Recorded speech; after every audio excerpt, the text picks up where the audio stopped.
অষ্টম শ্রেণীর গণিত বিষয়ক অ্যাসাইনমেন্ট 1-এর আজকে আমরা প্রজেক্ট ওয়ার্ক যেটি আমাদের বইয়ে 145 নম্বর পৃষ্ঠাতে দেওয়া রয়েছে, এই প্রজেক্ট ওয়ার্কের সম্পূর্ণ সমাধান দেখব।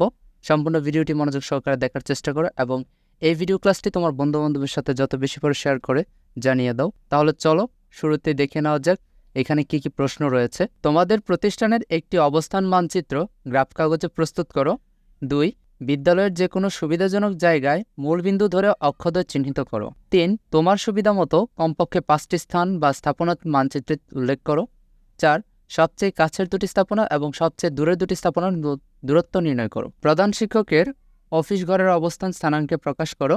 সর্বশেষ শিক্ষকের নির্দেশনা মোতাবেক একটি নির্দিষ্ট দিনে তোমাদের প্রজেক্টটি বিদ্যালয়ে প্রদর্শন করো। তাহলে চলো সম্পূর্ণ সমাধানটি দেখে নিই। প্রতিবেদনের শিরোনাম স্থানাঙ্ক জ্যামিতির মাধ্যমে প্রজেক্ট ওয়ার্ক সমাধান। প্রতিবেদকের নাম জাহিদ হাসান, পলাশ থানা